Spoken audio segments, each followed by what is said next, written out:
Assalamualaikum warahmatullahi wabarakatuh.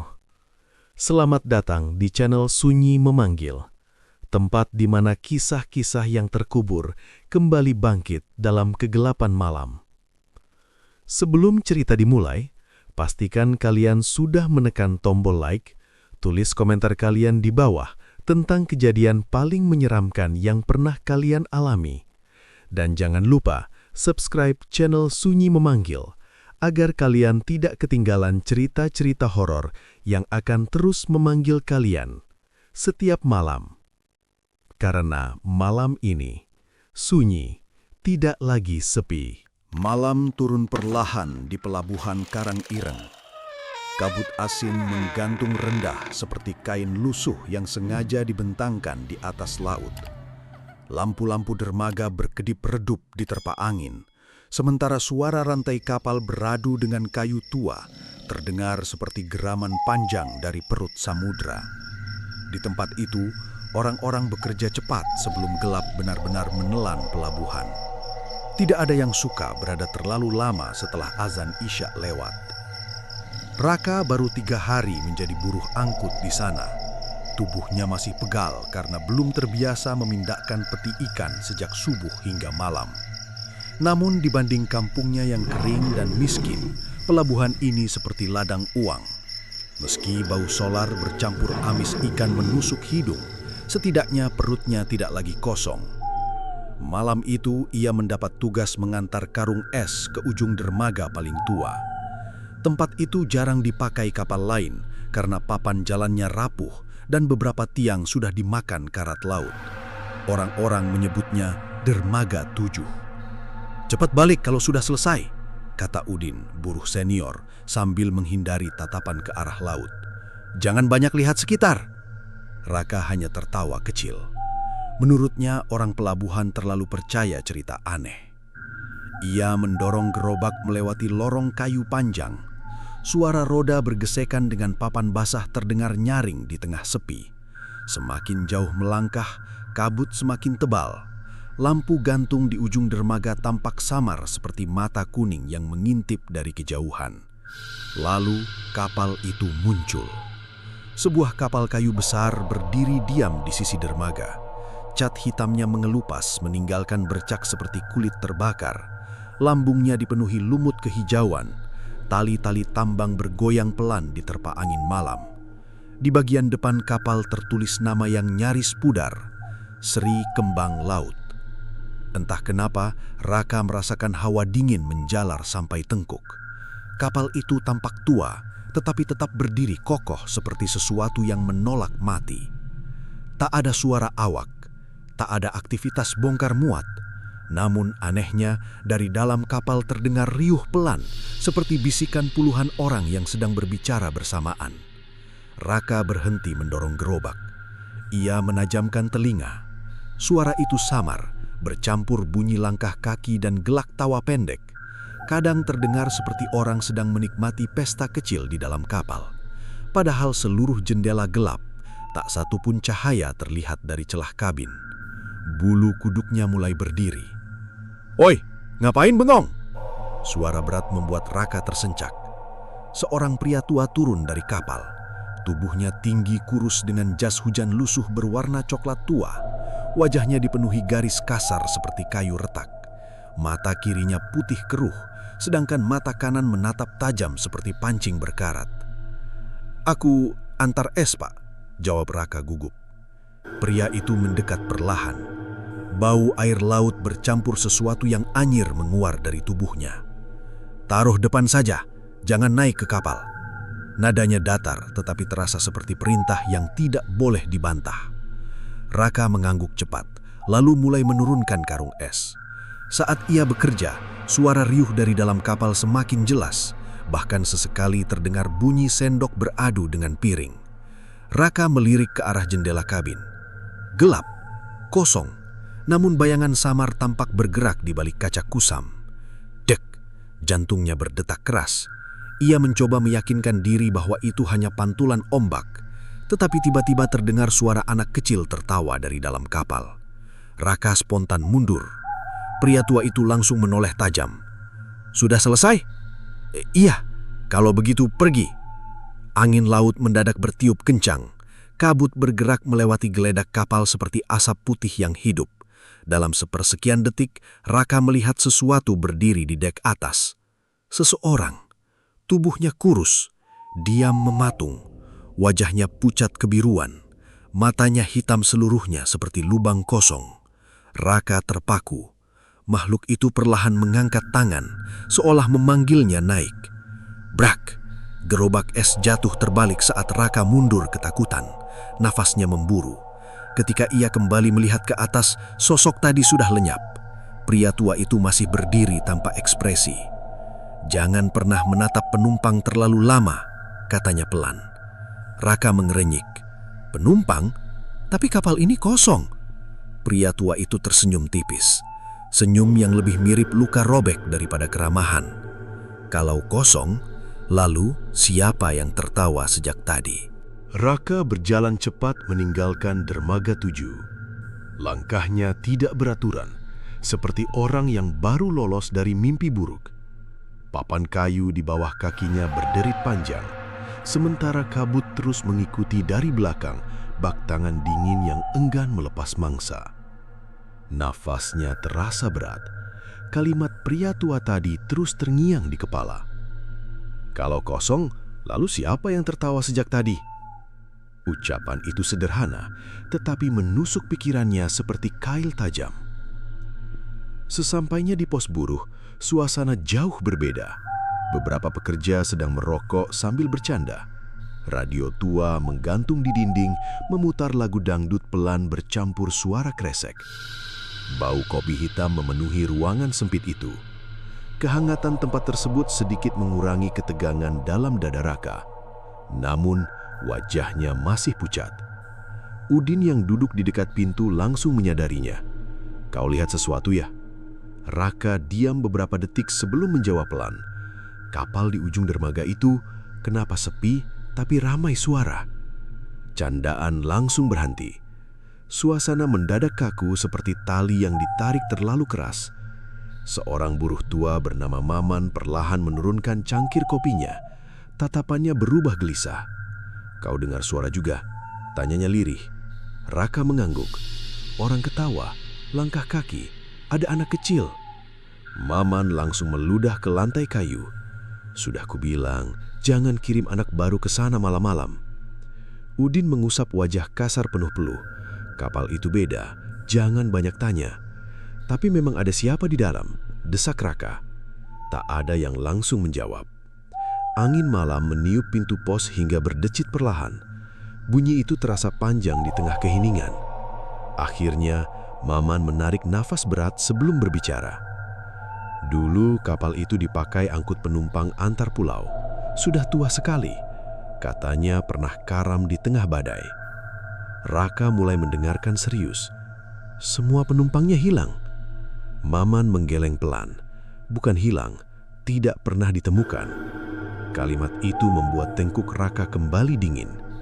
Udin menyulut rokok baru, lalu menatap keluar jendela.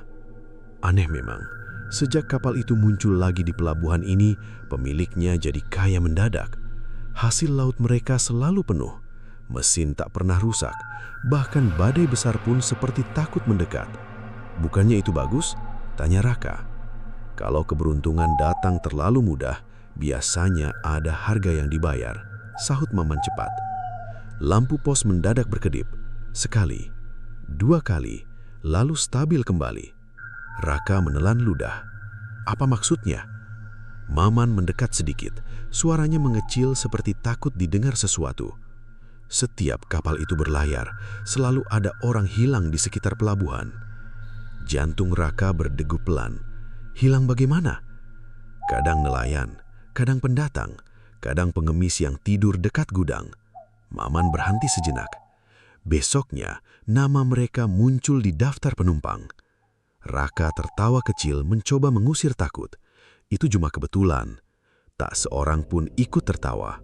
Wajah para buruh tetap muram, seolah candaan tadi jatuh ke lubang gelap tanpa dasar. Tiba-tiba, suara peluit kapal terdengar dari kejauhan. Nging! Suara panjang itu menggema di seluruh pelabuhan seperti laungan makhluk raksasa di tengah kabut. Semua buruh spontan menoleh ke arah luar. Udin berdiri cepat. Sial, kapal itu mau berangkat. Raka ikut keluar bersama yang lain.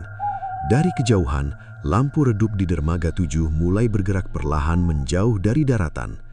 Kabut mengelilingi kapal tua itu seperti arus putih yang hidup. Lambung hitamnya membelah ombak pelan tanpa suara mesin yang jelas. Namun, yang membuat Raka merinding bukan kapal itu, melainkan dek bagian atas. Ada banyak sosok berdiri berjajar. Puluhan, diam, tidak bergerak. Sebagian tampak memakai pakaian lusuh, sebagian lain seperti basah kuyup. Wajah mereka samar tertutup kabut, tetapi semuanya menghadap ke daratan, menghadap pelabuhan, menghadap mereka. Itu awak kapal, bisik Raka. Udin tidak menjawab. Maman malah membaca doa pelan sambil menunduk.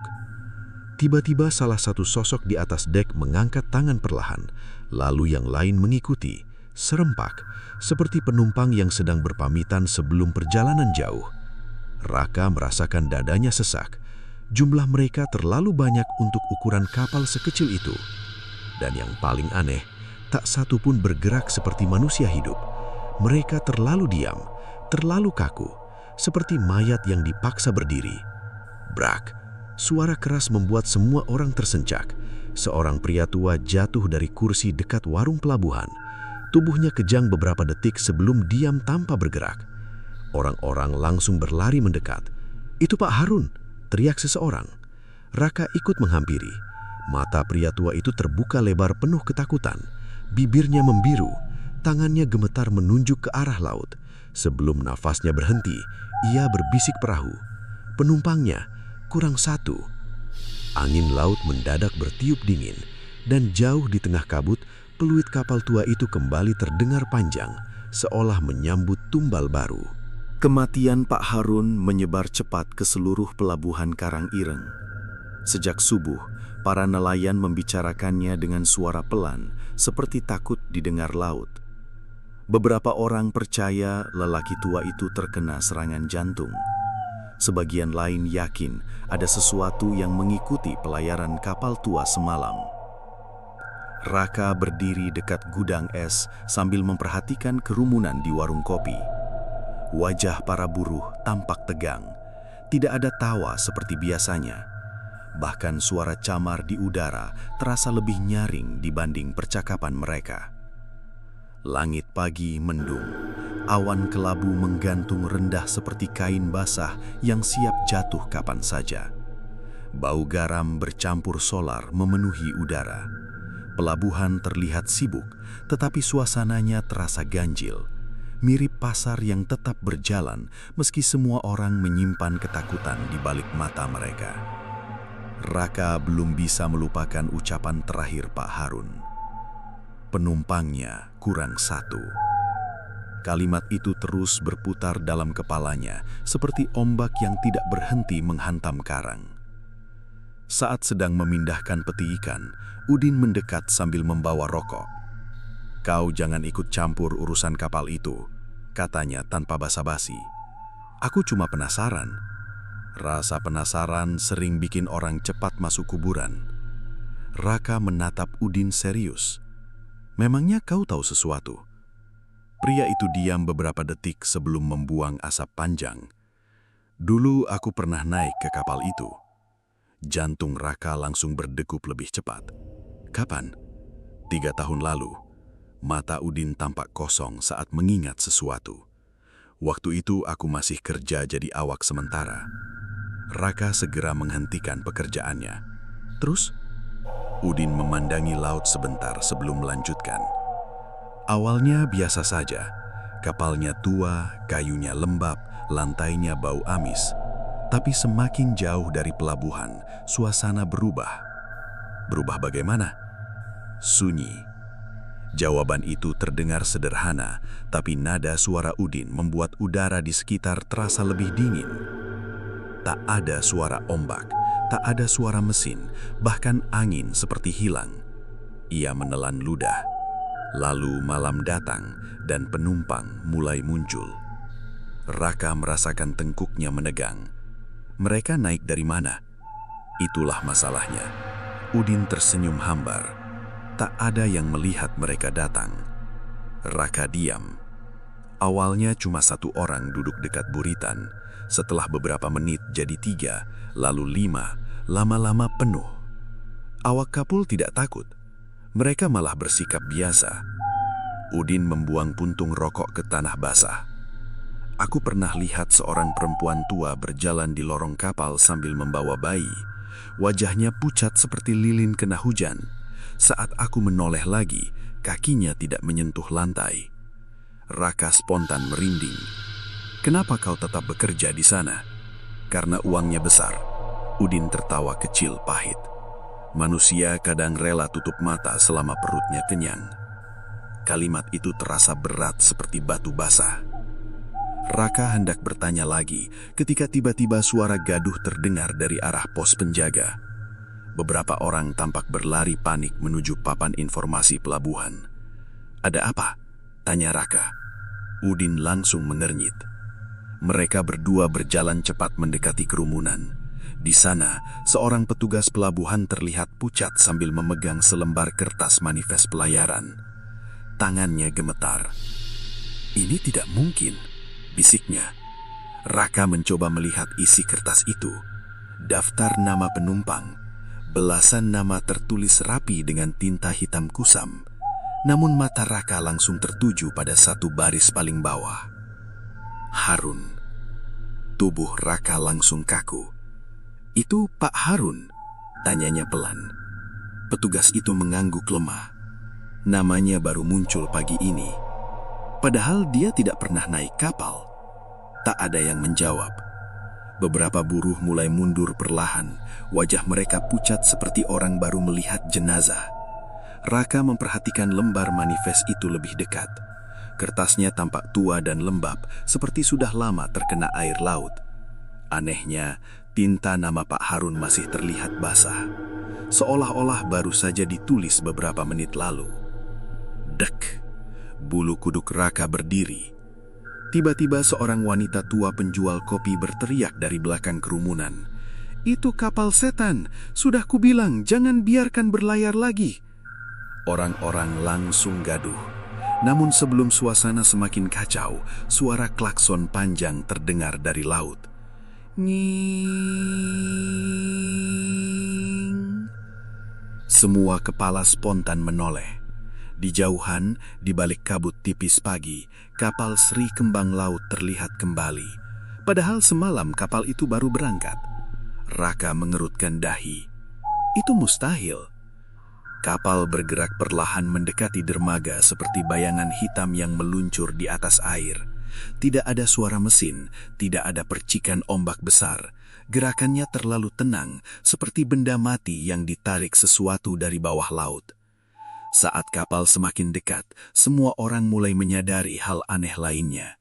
Dek atas penuh oleh sosok berdiri, lebih banyak dibanding semalam. Dan di antara barisan wajah pucat itu, Raka melihat Pak Harun. Pria tua itu berdiri diam dekat pagar kapal dengan pakaian yang sama saat ia meninggal tadi malam. Matanya kosong, kulitnya biruan, air laut menetes perlahan dari ujung celananya. Lalu kepala Pak Harun bergerak pelan, menatap langsung ke arah Raka. Dan perlahan, mulutnya tersenyum. Senyum Pak Harun membekukan tubuh Raka, seperti paku dingin yang menancap di tulang belakang. Kerumunan di dermaga langsung mundur beberapa langkah. Sebagian buruh menutup mulut, sementara yang lain buru-buru membaca doa dengan suara gemetar. Tidak ada yang berani mendekati kapal tua itu. Kabut bergerak pelan di sekitar lambung Sri Kembang Laut. Dari kejauhan, kapal tersebut tampak seperti bangkai raksasa yang terapung tanpa arah. Namun anehnya, tetap mampu kembali ke pelabuhan setiap kali malam berlalu. Kayu-kayu tuanya basah, menghitam, dan dipenuhi retakan kecil seperti kulit manusia yang terlalu lama terendam air. Raka masih menatap ke dek atas. Pak Harun berdiri tanpa bergerak. Matanya kosong, kulit wajahnya pucat kebiruan, dan senyum itu terlalu lebar untuk wajah manusia. "Tundukkan kepala," bentak Udin tiba-tiba. Raka tersentak. "Jangan tatap mereka lama-lama." Namun sebelum sempat berpaling, sesuatu yang lebih mengerikan terjadi. Satu persatu sosok di atas kapal mulai menoleh ke arah dermaga. Gerakannya lambat, patah-patah, seperti boneka kayu tua yang dipaksa hidup kembali. Jumlah mereka puluhan.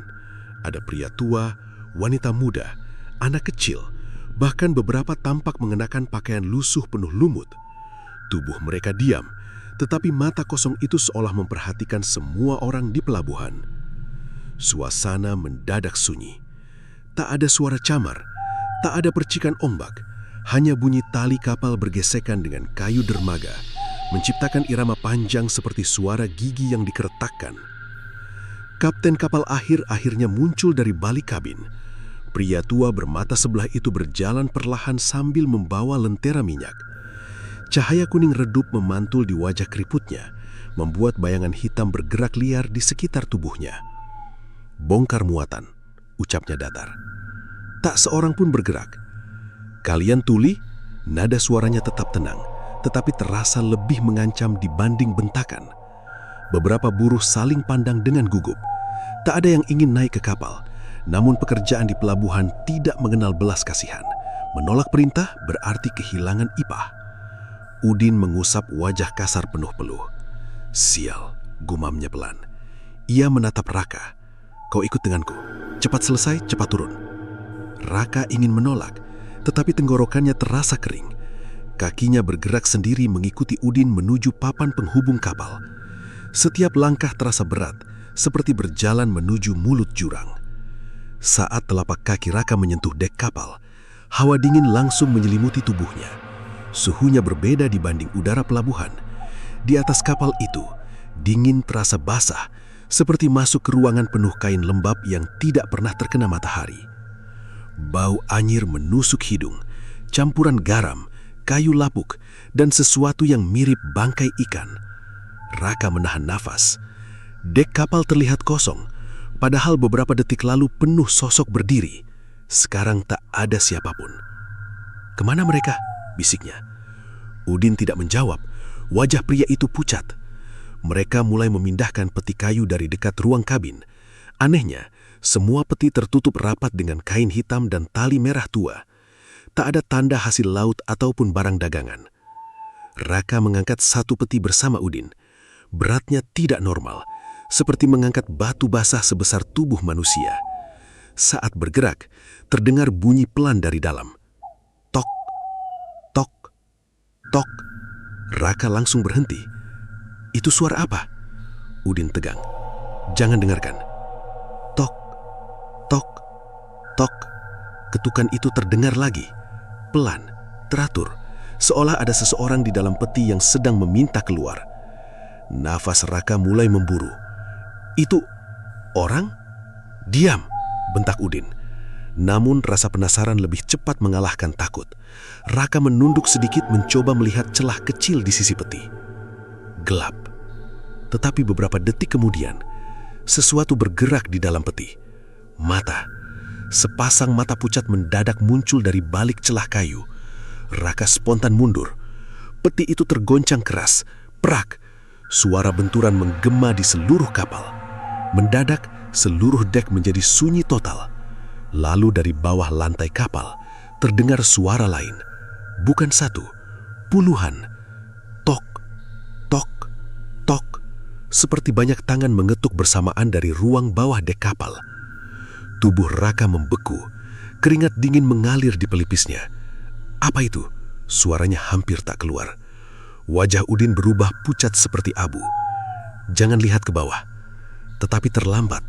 Dari selap papan kayu dek kapal, Raka melihat sesuatu bergerak di ruang gelap bawah kapal. Banyak sosok berdiri rapat, terlalu banyak.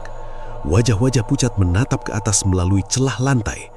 Mulut mereka terbuka lebar, seolah sedang berbisik bersamaan. Lalu suara lirih mulai terdengar. "Tolong." Raka menunduk perlahan. "Tolong kami." Bisikan itu semakin banyak, semakin dekat. seperti ombak yang terus naik menghantam pantai. "Tolong buka!" Tiba-tiba, sebuah tangan pucat muncul dari sela papan kapal, mencengkram pergelangan kaki Raka dengan kuat. Es dingin, basah, dan penuh lumpur laut. Raka menjerit keras saat tangan pucat itu mencengkeram kakinya. Sentuhannya dingin, seperti bangkai ikan yang baru diangkat dari dasar laut. Lumpur hitam menempel di celananya, sementara jari-jari kurus tersebut bergerak perlahan, seperti akar pohon mati yang mencari tempat hidup. Refleks, Raka menendang kuat. Pegangan itu terlepas. Tangan pucat tadi langsung menghilang kembali ke sela papan dek dengan suara basah yang membuat perutnya mual. Udin segera menarik bahu Raka kasar. "Turun sekarang!" Mereka berlari menuju papan penghubung kapal.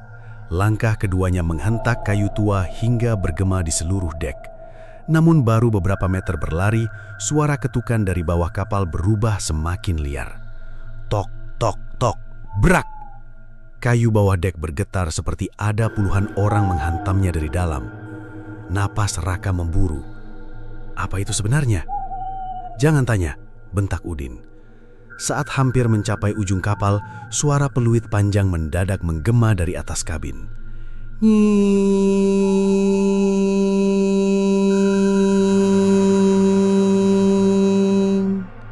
Suara itu begitu nyaring hingga telinga Raka berdenging. Kabut di sekitar dermaga perlahan bergerak mendekat, seperti asap putih yang hidup. Udara mendadak terasa lebih dingin. Lalu, langkah Udin berhenti mendadak. Raka yang berada di belakang hampir menabraknya. "Kenapa diam?" Udin tidak menjawab. Tubuh pria itu kaku menatap ke depan. Raka mengikuti arah pandangannya, dan darahnya seperti berhenti mengalir. Papan penghubung menuju dermaga sudah hilang, padahal beberapa detik lalu masih ada. Kini yang tersisa hanya laut hitam bergelombang di bawah mereka.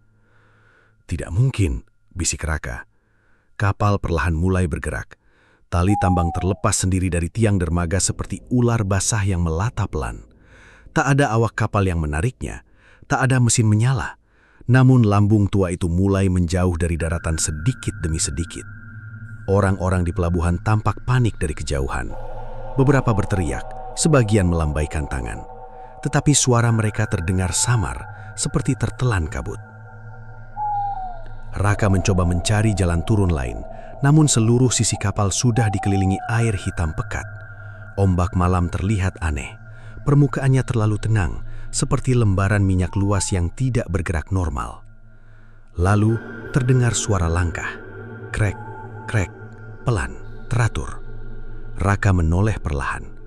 Puluhan sosok pucat berdiri di ujung dek. Mereka muncul tanpa suara, tanpa langkah, tanpa napas. Wajah-wajah basah itu kini terlihat lebih jelas. Mata kosong mereka cekung seperti lubang hitam. Beberapa tubuh tampak membusuk. Ada yang lehernya miring patah. Ada pula anak kecil dengan kulit penuh luka seperti habis digigit sesuatu di laut. Mereka semua diam menatap Raka dan Udin.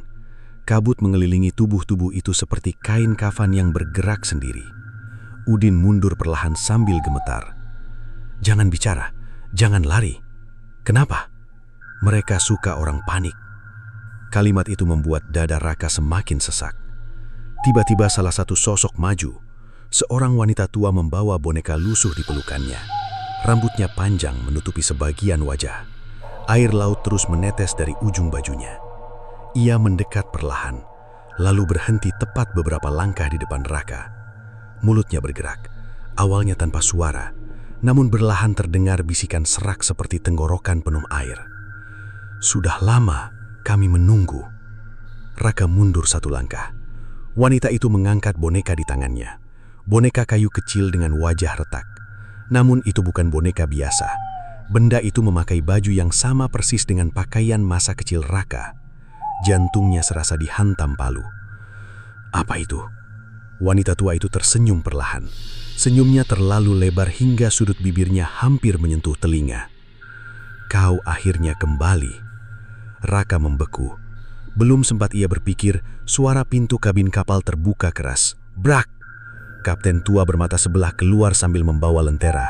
Cahaya kuning dari lampu minyak membuat wajah para sosok pucat terlihat semakin mengerikan. "Belum waktunya," ucap Kapten dingin. Semua makhluk itu langsung diam. Kapten berjalan mendekati Raka dengan langkah lambat. Tongkat kayunya mengetuk lantai kapal menciptakan bunyi kosong seperti peti mati dipukul dari dalam. Tak, tak, tak. "Kau dengar mereka memanggil?" tanyanya pelan. Raka tidak menjawab. Kapten tersenyum tipis. "Laut selalu mengingat penumpangnya." "Aku bukan penumpang, benarkah?" Pria tua itu mendekat hingga wajah mereka hanya terpaut beberapa jengkal. Mata putih keruhnya menantulkan cahaya lentera seperti mata ikan mati. "Kalau begitu," bisiknya lirih, "kenapa mereka mengenalmu?" Angin laut mendadak bertiup lebih keras. Kabut bergerak liar di sekitar kapal. Lalu dari kejauhan, di tengah lautan hitam, perlahan muncul cahaya lain. Samar, kuning pucat, seperti lampu-lampu sebuah kota terapung. Raka menyipit mata. Dadanya langsung terasa dingin. Di depan kapal tua itu, terlihat pelabuhan lain muncul dari balik kabut. Pelabuhan yang bentuknya mirip karang ireng, namun seluruh bangunannya gelap, miring, dan dipenuhi sosok manusia berdiri diam tanpa wajah. Pelabuhan itu muncul perlahan dari balik kabut, seperti bayangan kota mati yang bangkit dari dasar laut. Cahaya lampunya redup kekuningan, menyerupai lilin-lilin hampir padam di ruang pemakaman. Bangunan kayu berdiri miring dengan atap lapuk dipenuhi lumut hitam. Dermaganya panjang, tetapi sunyi, seperti tempat yang telah lama ditinggalkan manusia hidup. Raka menatap tanpa berkedip. Dadanya terasa sesak. Tempat itu benar-benar mirip pelabuhan Karang Ireng, namun ada sesuatu yang salah. Terlalu sunyi, terlalu diam. Tak ada suara ombak, tak ada suara angin, seolah dunia di depan mereka terbuat dari udara mati. Kapal SRI Kembang Laut bergerak perlahan mendekati dermaga asing tersebut. Kayu lambungnya berderit panjang seperti hewan tua yang kelelahan. Sementara sosok-sosok pucat di dek tetap berdiri tanpa bergerak, menghadap ke arah pelabuhan misterius itu. Raka menelan ludah. "Apa tempat ini?" Kapten tua menatap lurus ke depan. "Tempat singgah. Ini bukan pelabuhan biasa." "Memang bukan." Jawaban pria itu datar, tetapi membuat dingin menjalar di punggung Raka seperti air hujan masuk ke tulang. Udin berdiri membeku di sampingnya. Wajah pria itu pucat penuh keringat. "Kita harus turun dari kapal sekarang," bisiknya cepat. "Turun ke sana? Lebih baik daripada tetap di sini." Namun sebelum mereka bergerak, bunyi lonceng tua terdengar dari pelabuhan.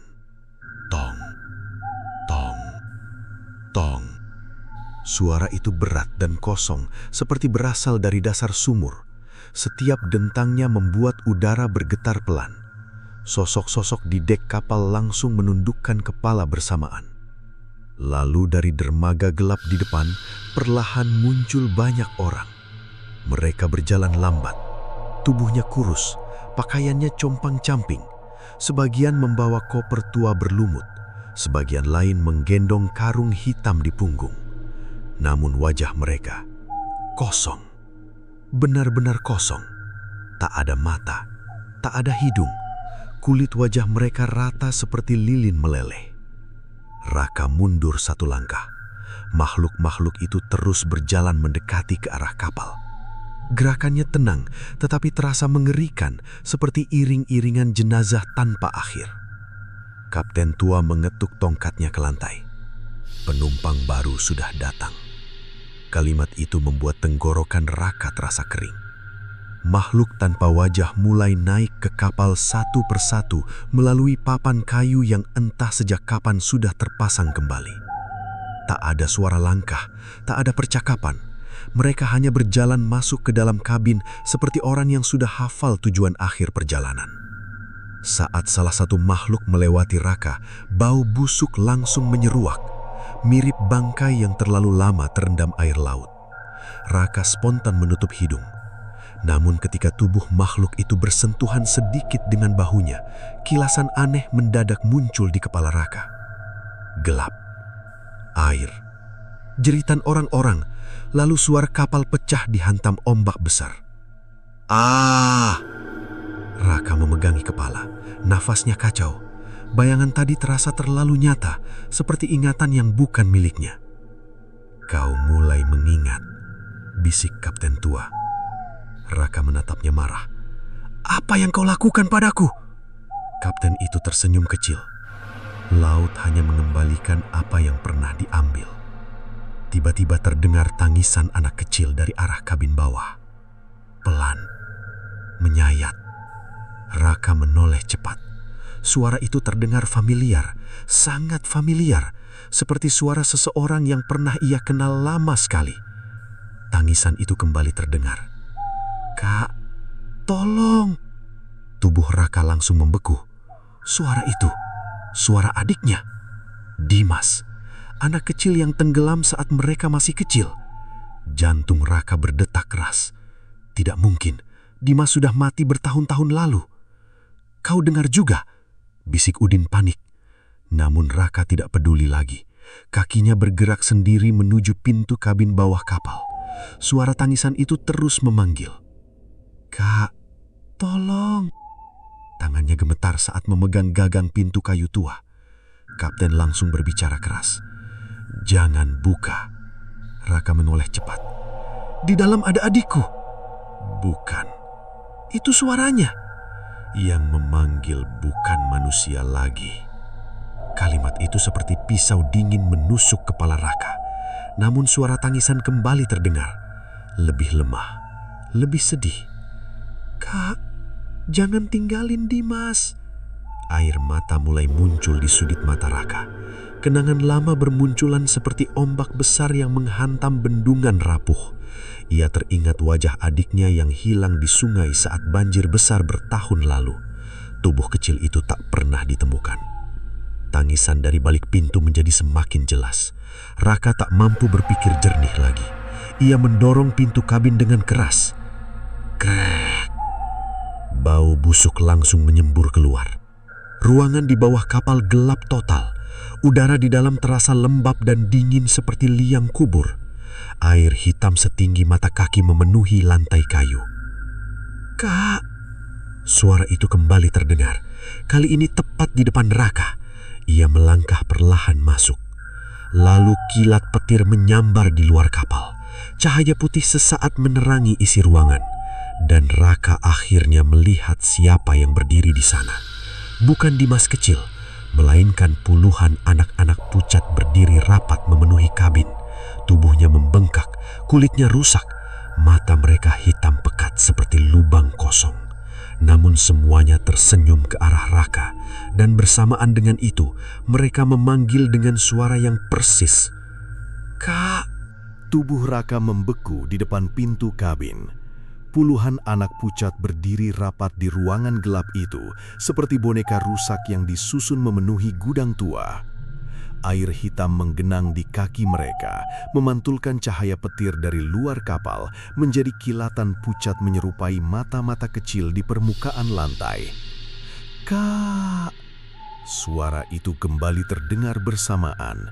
Lembut, pelan, namun justru terdengar lebih mengerikan dibanding teriakan. Raka mundur perlahan, nafasnya terasa pendek seperti dada ditekan batu besar. Anak-anak itu mulai bergerak maju tanpa suara. Tubuh mereka bergoyang aneh mengikuti langkah kapal. Sebagian membawa mainan kayu rusak, sebagian lain menggenggam tali tambang kecil yang melilit tangan mereka hingga kulitnya mengelupas. Dan di tengah barisan itu, Raka melihat seorang anak laki-laki berdiri diam. Tubuhnya paling kecil, bajunya biru lusuh, ada bekas robek di bagian bahu. Wajahnya pucat tetapi masih terlihat lebih manusia dibanding yang lain. Jantung Raka langsung menghantam dadanya sendiri. Dimas? Anak itu perlahan mengangkat kepala. Matanya hitam seluruhnya. Namun bentuk wajahnya benar-benar mirip adiknya. Raka merasa lututnya melemas. Kenapa lama sekali nyarinya? Suara itu membuat kenangan lama muncul seperti ombak besar yang menghantam pikiran. Sungai deras, hujan malam, tangan kecil Dimas yang terlepas dari genggamannya. Rasa bersalah yang selama ini terkubur mendadak hidup kembali. Raka melangkah masuk satu langkah. Air dingin langsung membasahi sepatunya. "Dimas!" Udin yang berdiri di luar kabin langsung berteriak panik. "Raka, jangan dekat-dekat!" Namun suara itu seperti tenggelam jauh. Raka hanya fokus pada anak kecil di depannya. "Kakak datang," bisiknya lirih. Dimas tersenyum pelan, senyum yang membuat hati Raka hancur sekaligus takut dalam waktu bersamaan. "Kami semua nunggu kakak." Kalimat itu membuat Raka tersadar. Kami, bukan aku. Anak-anak lain mulai ikut tersenyum. Mulut mereka terbuka terlalu lebar hingga sudut bibir tampak hampir robek. Bau amis menyebar memenuhi ruangan.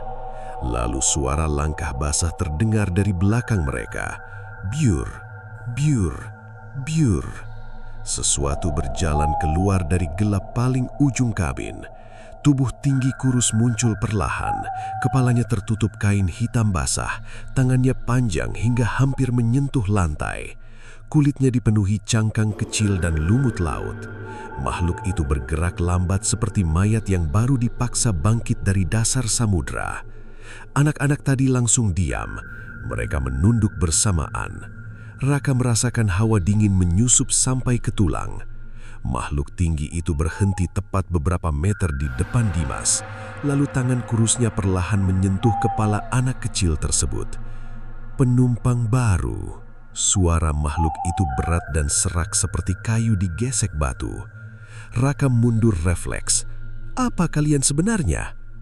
Makhluk itu tidak menjawab. Dimas malah kembali menatap Raka. "Kak, ikut kami." Tiba-tiba tangan-tangan kecil mencuat dari air hitam. Banyak sekali. Jari-jari pucat mencengkeram kaki Raka dari bawah genangan air. Air di lantai bergerak liar seperti hidup. Raka langsung panik dan mencoba melepaskan diri. "Lepas!" Pegangan mereka semakin kuat. Kulit tangan anak-anak itu dingin seperti es bercampur lumpur. "Kakak jangan pergi. Kami kesepian. Tinggal di sini." Bisikan mereka bercampur menjadi suara mengerikan yang memenuhi kabin, seperti dengung lebah dalam ruang sempit. Raka berusaha menendang, namun semakin ia melawan, semakin banyak tangan muncul dari air hitam. Sementara makhluk tinggi di belakang mereka perlahan mengangkat kepalanya. Kain hitam yang menutupi wajahnya jatuh pelan, dan Raka langsung merasa darahnya membeku. Wajah makhluk itu tidak utuh, kulitnya robek di banyak bagian, mulutnya sobek lebar sampai ke pipi. Namun yang paling mengerikan, wajah itu mirip Raka sendiri. Lebih tua, lebih rusak, seperti tubuhnya yang sudah lama membusuk di laut. "Tidak," bisik Raka gemetar. Makhluk itu tersenyum perlahan. "Kau sudah lama jadi bagian kapal ini." "Bohong. Laut tidak pernah salah mengambil miliknya." Suara petir kembali menggeligar. Kapal bergoncang keras. Di luar kabin terdengar jeritan Udin. "Raka, cepat keluar!" Kesadaran Raka seperti tersentak kembali. Dengan seluruh tenaga, ia menarik kakinya dari cengkeraman tangan-tangan pucat itu. Sepatunya tertinggal di genangan hitam, tetapi ia berhasil mundur menuju pintu. Anak-anak tadi mulai berjerit bersamaan. Suara mereka berubah kasar seperti suara burung laut terluka. "Kakak jangan pergi!" Air di lantai mendidih aneh. Tangan-tangan pucat terus meraih dari bawah. Raka menabrak pintu kabin dan jatuh ke dek atas dengan nafas kacau. Udin langsung menariknya menjauh. "Astaga, kau lihat apa di dalam?" Raka belum sempat menjawab karena kapal mendadak berhenti bergerak. Sunyi. Tidak ada ombak, tidak ada angin. Kabut di sekitar perlahan menipis, dan saat Raka mengangkat kepala, ia melihat sesuatu yang membuat jantungnya hampir berhenti. Di depan kapal, berdiri sebuah desa kecil di atas laut tenang. Rumah-rumah kayu terapung berjajar sunyi, lampu minyak menyala redup di setiap teras. Namun seluruh penghuni desa berdiri diam menghadap kapal, dan semuanya memiliki wajah Raka. Raka menatap desa terapung itu tanpa mampu berkepit. Dadanya naik turun cepat seperti orang yang baru muncul dari dasar sungai. Kabut tipis bergerak pelan di antara rumah-rumah kayu, sementara cahaya lampu minyak bergoyang redup diterpa angin laut. Tempat itu tampak sunyi, tetapi kesunyian tersebut terasa hidup, seperti sesuatu sedang menunggu. Dan semua penghuni desa memiliki wajahnya. Ada lelaki tua dengan rambut memutih, anak kecil kurus membawa ember, perempuan tua duduk di teras. Bahkan beberapa sosok berdiri di atas jembatan kayu sambil menatap kapal tanpa bergerak. Namun semuanya memakai wajah Raka, mata yang sama, bentuk rahang yang sama, senyum yang sama. Perbedaannya hanya usia dan keadaan tubuh mereka. Sebagian tampak membusuk, sebagian lain pucat seperti mayat baru diangkat dari laut. Ya Tuhan, bisik Udin gemetar. Raka merasakan kepalanya berdenyut keras. Penglihatannya mulai kabur seperti layar kaca terkena air hujan. Itu bukan nyata, gumamnya. Kapten tua berjalan perlahan mendekati pagar kapal. Lentera di tangannya bergoyang kecil, menciptakan cahaya kekuningan di tengah kabut. Ini tempat para penumpang menetap. Aku bukan bagian mereka, bentak Raka. Kapten tersenyum tipis. Semua orang berkata begitu pada awalnya. Kapal berhenti tepat di depan dermaga desa terapung itu. Kayu-kayu jembatannya hitam lapuk dipenuhi lumut. Di beberapa bagian tampak bekas cakar panjang seperti sesuatu pernah menyeret tubuh manusia di sana. Lalu terdengar suara langkah. Krek, krek. Salah satu penghuni desa mulai berjalan mendekati kapal. Seorang pria tua dengan tubuh bungkuk. Wajahnya identik dengan Raka, hanya saja kulitnya pecah-pecah seperti tanah kering. Air asin menetes dari rambut putihnya. Ia berhenti di ujung dermaga, lalu tersenyum. Kau akhirnya pulang. Raka mundur perlahan. Aku tidak kenal kalian. Pria itu tertawa kecil. Suaranya serak seperti tenggorokan penuh pasir. Kami semua dulu juga bilang begitu. Ucapan itu membuat tengkuk Raka terasa dingin. Satu persatu penghuni desa mulai mendekat ke tepi dermaga. Gerakan mereka lambat dan tidak wajar. Ada yang pincang, ada yang menyeret kaki. Sebagian bahkan berjalan sambil memiringkan kepala terlalu jauh. Namun semua tersenyum. Semua menatap Raka seperti keluarga yang menunggu anggota lama kembali pulang. Kau milik laut sekarang, bisik seorang wanita tua berwajah Raka. Tidak, teriak Raka. Tiba-tiba kepalanya kembali dipenuhi kilasan aneh. Petir, badai besar, jeritan orang-orang, air laut hitam masuk ke kapal. Lalu, tangannya sendiri menggenggam seorang anak kecil, Dimas. Tubuh adiknya terseret ombak. Raka mencoba menariknya, tetapi sesuatu muncul dari bawah air. Banyak tangan pucat memegang kaki Dimas, lalu menarik anak itu masuk ke laut. Kak! Jeritan itu menggema di kepala Raka seperti lonceng pecah. Raka memegangi kepalanya sambil terjatuh berlutut. Ah! Potongan ingatan terus muncul tanpa henti. Ia melihat dirinya berdiri di atas kapal tua bersama kapten bermata satu. Melihat peti-peti kayu dibawa ke bawah dek. Mendengar suara orang menangis di ruang gelap. Dan yang paling mengerikan, ia melihat dirinya sendiri menulis nama-nama di manifest penumpang. Tangan Raka gemetar hebat. Tidak, itu bukan aku. Kapten tua mendekat pelan. Itu dirimu sebelum lupa. Aku tidak pernah naik kapal ini. Tubuhmu memang tidak, kata kapten. Menatap laut hitam di sekilar mereka. Tapi jiwamu sudah lama berlayar bersama kami. Udin langsung menarik bahu Raka. Jangan dengarkan dia, kita harus kabur sekarang. Namun sebelum bergerak, seluruh desa mendadak sunyi. Semua penghuni desa berhenti tersenyum. Mata mereka perlahan mengarah ke belakang kapal. Kabut di laut mulai terbelah. Sesuatu besar muncul dari dalam gelap. Awalnya hanya bayangan hitam panjang di bawah permukaan air. Lalu perlahan muncul suara nafas berat seperti paus raksasa yang terluka. Bruh. Air laut berguncang. Kapal kayu tua ikut berderit keras. Para penghuni desa langsung menundukkan kepala bersamaan. Kapten mematikan lentera. Wajahnya berubah tegang untuk pertama kalinya. Dia datang. Raka menoleh ke arah laut. Dan sesuatu akhirnya muncul ke permukaan. Kepala manusia besar, kulitnya pucat membusuk, mata hitamnya sebesar jendela kapal. Rambut panjang penuh rumput laut menutupi sebagian wajah. makhluk itu muncul perlahan dari air seperti gunung mayat yang bangkit dari dasar samudera. Mulutnya terbuka lebar, gelap, dalam, dan di antara gigi-giginya terlihat banyak tubuh manusia bergerak pelan, masih hidup, terjebak di dalam mulut monster laut tersebut.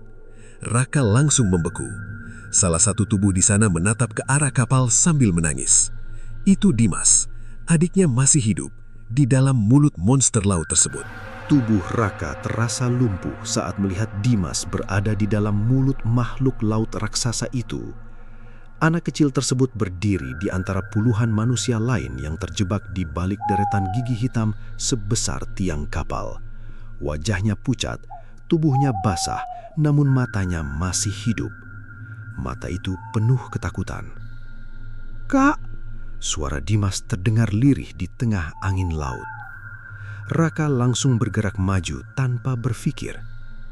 "Dimas!" Udin buru-buru menahan lengannya.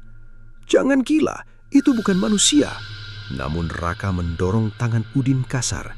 Dadanya dipenuhi rasa bersalah yang selama bertahun-tahun terkubur seperti bara di bawah abu. Kini semuanya meledak bersamaan. "Itu adikku!" Makhluk laut raksasa di laut perlahan membuka mulut lebih lebar. Suaranya menyerupai gemuruh batu besar yang bergesekan di dasar samudra. Air hitam menetes dari lidah panjangnya seperti lumpur hidup. Para penghuni desa terapung langsung berlutut bersamaan. Kapten tua menundukkan kepala. Penagih tumbal sudah datang. Raka menatap pria itu penuh amarah. Apa sebenarnya semua ini? Kapten mengangkat wajah perlahan. Mata putih keruhnya tampak redup untuk pertama kali. Dulu kapal ini karam saat membawa penumpang gelap. Orang miskin, anak-anak, buruh. Mereka dijual untuk ritual pesugihan laut. Suaranya berat seperti batu basah. Namun, badai datang sebelum persembahan selesai. Kilatan petir menyambar langit. Kapten melanjutkan dengan nada lebih pelan. Makhluk laut itu marah. Semua orang di kapal dimakan hidup-hidup.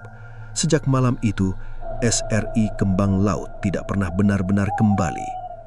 Raka menatap monster raksasa di depan mereka. "Kau bagian dari ritual ini?" Kapten tersenyum pahit. "Aku penjaganya." Ia memandang laut gelap di sekitar kapal. "Dan kau, penerusnya." "Tidak!" "Tahun-tahun lalu, adikmu hampir menjadi tumbal baru."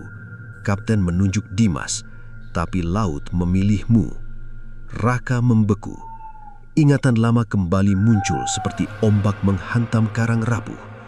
Malam banjir besar, Dimas terseret arus. Raka melompat mencoba menolong, lalu sesuatu menarik tubuhnya ke bawah air. Gelap, dingin, dan suara peluit kapal tua terdengar dari kejauhan.